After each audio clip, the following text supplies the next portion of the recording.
बकरी भी नहीं खाएगी, बकरा गधे को खिला के देख लो, खाता नहीं। हाँ, बिल्कुल नहीं खाता। आप खाते हैं तो आप अपने को कंपेयर कर लीजिए कि किसके साथ हैं आप। हमारा ये जो शरीर है ये कभी भी कुछ भी खा लेने के लिए नहीं है।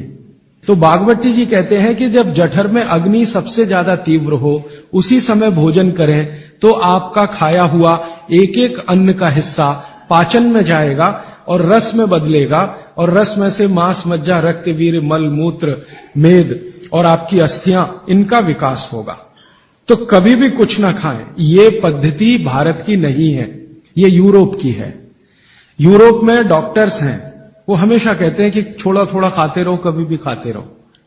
हमारे यहां ये नहीं है। तो आपको दोनों का अंतर समझाना चाहता हूं। भागवत जी कहते हैं कि खाना खाने का समय निर्धारित करें, और समय निर्धारित होगा उससे जब आपके पेट में अग्नि की प्रबलता हो, जठर अग्नि की प्रबलता हो। भागवत जी ने इस पे बहुत रिसर्च किया और वो कहते हैं कि 1.5-2 साल की रिसर्च के बाद उनको पता चला कि जठर अग्नि कौन से समय सबसे ज्यादा तीव्र होती है। तो वो कहते हैं कि जब सूर्य का उदय होता है तो सूर्य के उदय होने से लगभग 2.5 घंटे तक जठर अग्नि सबसे ज्यादा तीव्र होती है। तो भागवत जी कहते हैं कि इस समय सबसे ज्यादा भोजन करें। वो तो एक जगह यहां तक कह देते हैं कि आप अगर संभव हो तो 9:30 बजे के अंदर ही लंच करें, माने ब्रेकफास्ट गायब। वो ये कहते हैं कि सुबह 9:30 बजे तक अगर आपने भरपेट भोजन किया है तो इसमें से जो कुछ भी बनेगा वो एक एक बूंद, एक एक अन्न का टुकड़ा, एक एक दाने का टुकड़ा आपके शरीर के लिए उपयोगी होगा। भागवत जी ने एक और रिसर्च किया था कि शरीर के जो अलग अलग अंग हैं, जैसे हृदय है हृदय, और जैसे जठर है जठर, जैसे किडनी है, जैसे लीवर है, इनके काम करने का अलग अलग समय है। जठर अग्नि के काम करने का सबसे अच्छा समय है 7 से 9:30, सूर्योदय से 2.5 घंटे तक। फिर इसी तरह से हृदय के काम करने का समय है सबसे ज्यादा ब्रह्म मुहूर्त से 2.5 घंटे पहले। ब्रह्म मुहूर्त आप समझते हैं 4, 4:30, तो 2, 2:15 बजे, 1:30 बजे से लेकर 4 बजे के बीच में हार्ट सबसे ज्यादा सक्रिय होता है और सबसे ज्यादा हार्ट अटैक उसी समय में आते हैं। किसी भी डॉक्टर से पूछ के देख लीजिए। इसलिए 99% हार्ट अटैक अर्ली मॉर्निंग्स में ही होते हैं। इसी तरह हमारा लीवर है, इसी तरह किडनी है। हर शरीर के अंग का काम करने का एक निश्चित समय है, प्रकृति ने तय किया है, उसको भगवान ने तय किया है। तो आपका जठर अग्नि है, ये सबसे अच्छा 7 से 9:30। तो आप भरपेट खाना खाइए। हैवियर से हैवियर होना चाहिए, भारी से भारी। जितना खाते हैं ज्यादा भी खा लीजिए, कोई फर्क नहीं पड़ता। सुबह के नाश्ते में भरपेट खाइए। फिर वो कहते हैं दोपहर का भोजन अगर आप कर रहे हैं तो इसको थोड़ा कम करिए नाश्ते से। अब सीधे से मैं कहता हूं, अगर आप सवेरे 6 रोटी खाते हैं तो दोपहर को 4 ले लीजिए और शाम को 2 ले लीजिए। तो भागवत जी कहते हैं कि सब कुछ सवेरे खाओ। आपको जो ज्यादा अच्छा लगता है खाने में, मैं आपको एक वाक्य में कहता हूं, जो चीज सबसे ज्यादा पसंद है वो सुबह खाओ। आपकी जीभ स्वाद के लिए मचल रही है, रसगुल्ला पसंद है तो सुबह खाओ, रबड़ी खानी है तो पसंद है तो सुबह खाओ, जलेबी खानी है तो सुबह खाओ, इमरती खानी है तो सुबह खाओ। अगर आपको आलू का पराठा खाना है या गोभी का पराठा खाना है, जो भोजन आपको सबसे ज्यादा पसंद है वो सुबह खाओ, पेट भर के खाओ। पेट की संतुष्टि हुई, मन की भी संतुष्टि होती है। और भागवती जी कहते हैं कि भोजन में मन की संतुष्टि पेट की संतुष्टि से ज्यादा बड़ी है। मन हमारा जो है ना, ये खास तरह की वस्तुओं से या हार्मोन से या एंजाइम से संचालित है। मन को आज की भाषा में डॉक्टर्स लोग जो गिनते हैं ना, हालांकि वो है नहीं, लेकिन उन्होंने जो कहा है वो पीनियल ग्लैंड के बारे में है। ये जो पीनियल ग्लैंड है ना, इसमें से बहुत सारा रस निकलता है, जिनको हम हार्मोन्स कह सकते हैं, कुछ एंजाइम्स है। ये संतुष्टि के लिए सबसे आवश्यक ग्लैंड है पीनियल ग्लैंड। तो भोजन अगर आपको तृप्त करता है, भोजन में एक तो पेट भरना है और एक तृप्त होना, तृप्त करेगा तो पीनियल ग्लैंड आपकी सबसे ज्यादा सक्रिय है। तो जो भी रस और एंजाइम चाहिए शरीर को, नियमित रूप से समान अंतर पे निकलते रहते हैं। और जो भोजन से तृप्ति नहीं है तो गड़बड़ होती है पीनियल ग्लैंड। और पीनियल ग्लैंड की गड़बड़ी पूरे शरीर में पसर जाती है और आपको तरह तरह के रोगों का शिकार बना दे। अगर आप तृप्त भोजन नहीं कर पा रहे हैं तो निश्चित रूप से 10-12 साल के बाद आपको मानसिक क्लेश होगा और रोग होंगे। मानसिक रोग बहुत खराब है। आप सिजोफ्रेनिया के शिकार हो सकते हैं, डिप्रेशन के शिकार हो सकते हैं, आपको कई ऐसी गंभीर बीमारियां हो सकती हैं। भागवत जी कहते हैं कि आप भोजन करते हुए अगर संतुष्ट नहीं है तो 27 तरह की बीमारियों से ग्रसित हो सकते हैं। अब मैंने ये भागवत जी के सूत्र को चारों तरफ देखना शुरू किया तो मुझे पता चला कि मनुष्य को छोड़कर जीव जगत का हर प्राणी इस सूत्र का पालन कर रहा है, क्योंकि मनुष्य को मैं मूर्ख मानता हूं। हालांकि मनुष्य अपने को होशियार समझता है, लेकिन मनुष्य से ज्यादा होशियार ये जीव जगत के प्राणी हैं। आप चिड़िया को देखो, चिड़िया कितने भी तरह की चिड़िया, सवेरे सूरज उगते ही उसका खाना शुरू हो जाता है, खूब जम के खाती है।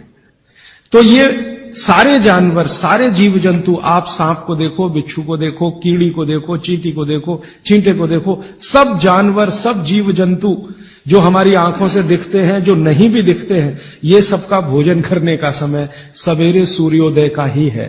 सूर्योदय के साथ ही ये सब भोजन करते हैं, इसलिए ये हमसे ज्यादा स्वस्थ रहते हैं। और पेट भर गया उसके 4 घंटे के बाद ही पानी पीती है, दोपहर को ही पानी पीती। मैंने आपको कई बार ये कहा है, आप उसको हंस देते हैं।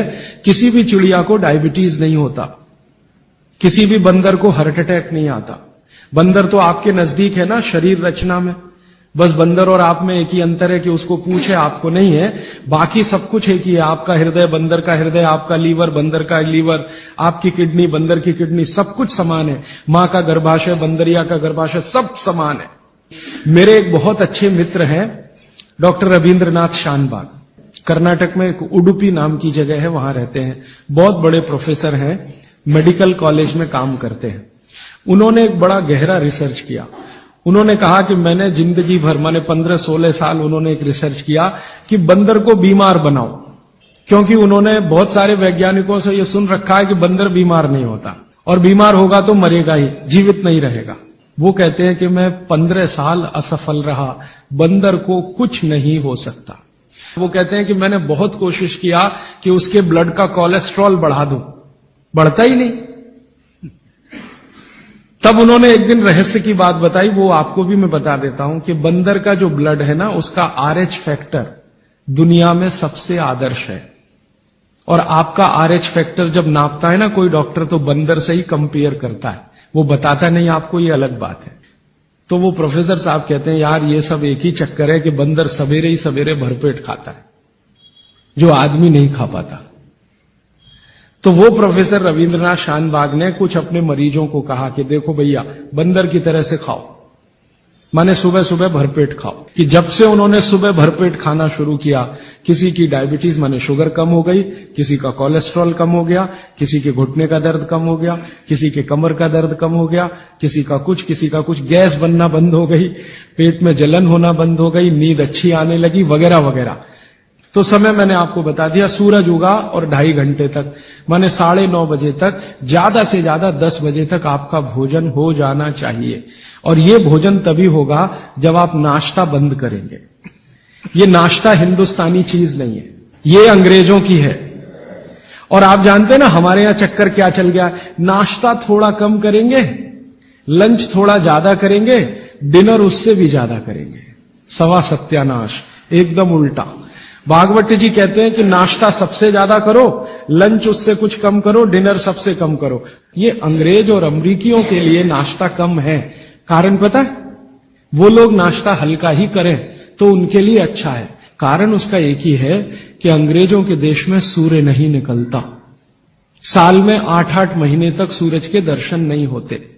और ये जो जठर अग्नि है ना, ये सूरज के साथ सीधे संबंधित है। जैसे जैसे सूर्य तीव्र होगा, अग्नि तीव्र होगी, जैसे जैसे सूर्य कम होगा, अग्नि भी कम होगी। तो वो नाश्ता हैवी नहीं कर सकते, करेंगे तो उनको तकलीफ हो जाएगी। इसलिए मैंने सबसे पहले दिन जो सूत्र बोला था, अपनी आबो हवा, अपना पर्यावरण, अपना वातावरण, अपनी तासीर, इसको ध्यान में रखकर ही चले। तो आपके देश की जो आबो हवा और तासीर है वो ये कि हर दिन सूरज निकलता है सुबह, निश्चित रूप से निकलता है, अगले दिन भी निकलेगा, करोड़ों साल से निकल रहा है, अगले करोड़ों साल तक निकलेगा। इसलिए भारत में every morning is good morning. Europe वाले तरसते हैं गुड मॉर्निंग के लिए, अच्छी सुबह होती नहीं वहां, इसलिए हर एक आदमी दूसरे को विश करता है, may I wish you to have a good morning. इसलिए वो गुड मॉर्निंग वाले लोग हैं। तो हम गुड मॉर्निंग में क्यों फंसे हुए हैं? तो गुड मॉर्निंग से निकलिए, नमस्ते में आइए, नमस्कार में आइए, वड़क्कम में आइए। ये गुड मॉर्निंग आपके लिए काम की चीज नहीं है, और ये गुड मॉर्निंग जुड़ी हुई है आपके पेट से, ठीक है? फिर आप इसमें तर्क और कुतर्क मत करिए। जी हमको दुकान जाना है, हमको ऑफिस जाना है, हमको दुनियादारी संभालनी है। किसके लिए? इसी पेट के लिए ना। ये दुनियादारी कर किसके लिए? आप इसी पेट के लिए ना। तो पेट तो दुरुस्त होने के लिए भागवत जी कह रहे हैं कि भाई इसको संभाल लो तो दुनियादारी संभलती है। और ये गया तो दुनियादारी संभाल के करेंगे क्या? मान लीजिए पेट ठीक नहीं है, स्वास्थ्य ठीक नहीं है, आपने 10,000 करोड़ कमा लिया, क्या करेंगे? डॉक्टर को ही देंगे ना। तो डॉक्टर को देने से अच्छा किसी गौशाला वाले को दे दीजिए, पेट दुरुस्त कर लीजिए। तो पेट आपका है तो दुनिया आपकी है। माने आप बाहर निकलें घर के तो छक्कर खाना खा के निकलिए, भोजन करके ही निकलिए। जठर अग्नि सुबह सुबह बहुत तीव्र होगी, और शाम को जब सूर्यास्त होने जा रहा है तब भी तीव्र होगी, बहुत तीव्र होगी। तो कहते हैं शाम का खाना सूरज के रहते रहते खा लो, सूरज डूबा तो अग्नि भी डूबी। तो वैसे तो जैन दर्शन में कहा है रात्रि भोजन निषेध है, भागवत जी भी यही कहते हैं, तरीका अलग है बस। आप अहिंसा के लिए कहते हैं, वो स्वास्थ्य के लिए कहते हैं। वो ये कहते हैं शाम का खाना तो सूरज डूबने के बाद दुनिया में कोई नहीं खाता। गाय को खिला के देख लो, भैंस भी नहीं खाती, बकरी भी नहीं खाएगी, बकरा गधे को खिला के देख लो, खाता नहीं। हां बिल्कुल नहीं खाता। आप खाते हैं तो आप अपने को कंपेयर कर लीजिए कि किसके साथ हैं आप। कोई जानवर, कोई जीव राशि सूरज डूबने के बाद खाती नहीं, तो आप क्यों खा रहे हैं? अब कितना पहले? तो भागवत जी ने उसका कैलकुलेशन दिया 40 मिनट पहले। 6 बजे डूब रहा है तो 5:20 तक। फिर कहेंगे जी रात को क्या? तो रात के लिए भागवत जी कहते हैं कि एक ही चीज है जिसमें सबसे अच्छा उन्होंने दूध कहा है।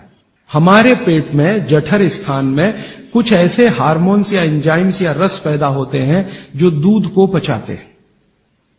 फिर आप कहेंगे जी हम तो दुकान पे बैठे हैं 6 बजे, तो डब्बा मंगा लीजिए, दुकान में डब्बा आ सकता है। हां डब्बा आने में कोई तकलीफ नहीं है।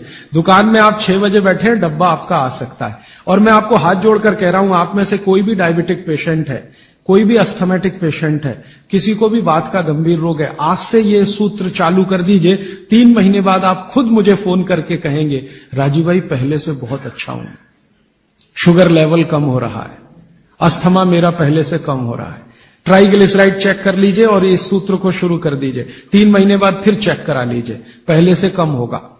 VLDL, LDL आज चेक कर लीजिए, 3 महीने बाद फिर चेक करा लीजिए, बहुत तेजी से घटेगा। HDL आज चेक करा लीजिए, 3 महीने बाद चेक करा लीजिए, बहुत तेजी से बढ़ेगा। और HDL बढ़ना ही चाहिए, LDL, VLDL कम होना चाहिए। तो ये सूत्र भागवत जी का जितना संभव हो आप ईमानदारी से पालन करिए, वो आपको स्वस्थ रहने में बहुत मदद करेगा।